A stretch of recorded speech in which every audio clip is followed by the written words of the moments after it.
This guy, entering his college dorm for the first time, was shocked to find a beautiful girl changing clothes. The guy quickly stopped the girl, who was about to scream, and then threw off his own shirt, thinking that if they had both seen each other, neither had anything to lose.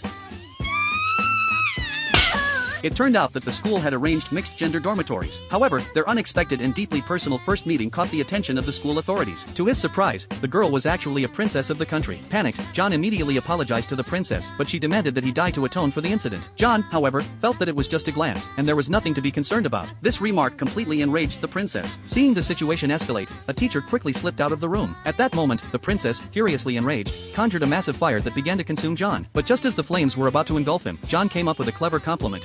It was because I've never seen anyone so beautiful!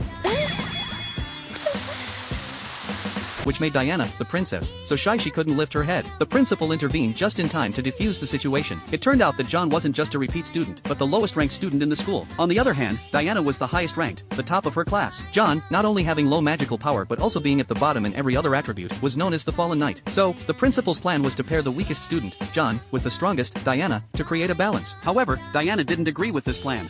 If you and I are going to live together, then I have 3 conditions. Okay. You may not speak to me. You may not open your eyes. You may not breathe. If you like, I'll just fall down dead right now.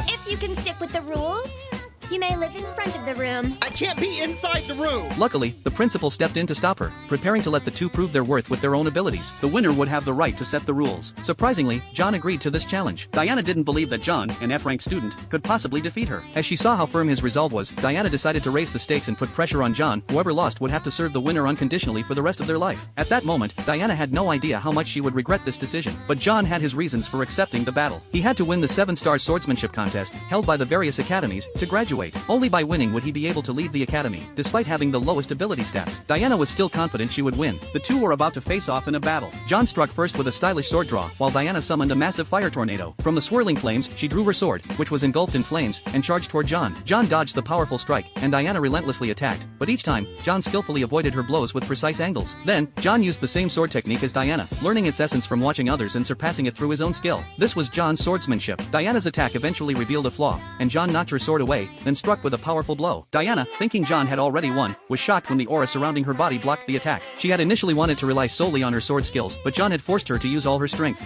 Will not allow me to give up on myself. That's why I thought about it. What I need to do in order for the weakest to beat the strongest. And this is it. Itoshira! Where did he go?